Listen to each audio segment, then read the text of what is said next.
చెప్పండి సార్, పవన్ కళ్యాణ్ పైన అతను రాజకీయం కానీ రాజకీయ అనుభవం లేని వ్యక్తి కూడా ప్రజల్లో ఈరోజు చాలామంది ఆందోళన ఏముందంటే ఆయన ఏం చేయగలడు అని. ఆయన సాధారణమైన వ్యక్తి కాదు.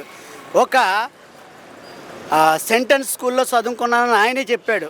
బైబిల్ అంటే మహటం లేని మహారాజులా చేస్తాడు దేవుడు అని ఒక వాక్యం ద్వారా మనకి ఇంటర్వ్యూలో కూడా చెప్పారు పవన్ కళ్యాణ్.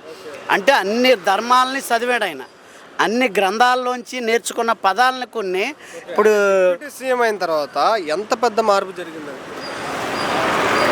మార్పు అంటే ఇప్పుడు ఇందాక మీకు చెప్పినట్టు దేశం మొత్తం అందరికీ న్యాయం చేయలేకపోవచ్చు, కానీ ఆయన వచ్చిన తర్వాత మార్పు ఏం జరిగింది?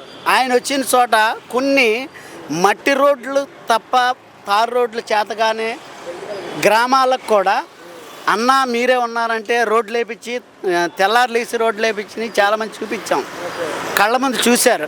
ఆయన దరుపుకెళ్ళిన ప్రతి కష్టాన్ని కూడా పవన్ కళ్యాణ్ గారు డే టు డే టైం పెట్టి ప్రతి మన రాష్ట్రానికి పనిచేసేటువంటి ఎవరైతే కలెక్టర్లు ఉన్నారో అందరినీ కూర్చోబెట్టి పలానా చోట ఇబ్బంది ఉంది చెయ్యండి. ఆయనకి అనుభవాన్ని చంద్రబాబు గారు పక్క నుండి నెక్స్ట్ నేనే చెయ్యాలంటే నేర్చుకోవాలని తపంతో చంద్రబాబు పక్క నుండి అన్నీ నేర్చుకుంటున్నాడు ఆయన. అంటే ఇప్పుడు రాజకీయ పరంగా ప్రజల ఆరాధన పొందుతున్నారంటారు.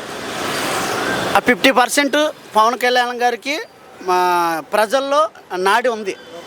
ప్రజల్లోని ప్రతి వ్యక్తి కూడా చెయ్యాలని చేయగలడని నమ్మకం ఇప్పుడు వచ్చింది. మరి ఇప్పుడు ఆయన ట్రోల్ చేస్తున్నారు. పదవి వచ్చిన తర్వాత తిరగడానికి తప్ప ఏం పని చేయట్లేదు అంటున్నారు వైసీపీ ప్రభుత్వం.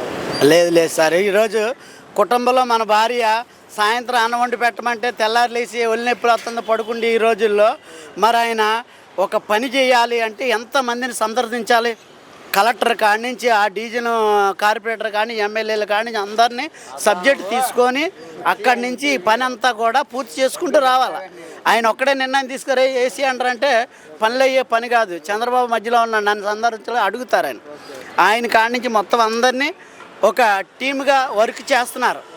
ఈరోజు చంద్రబాబు తర్వాత లోకేష్ గారు కూడా ఏంటి ఒక తపంతోనే పనిచేస్తారు. ఆంధ్రప్రదేశ్లో రాజకీయ పరంగా రెండో నెంబర్ 1 నాయకుడు అంటున్నారు. అది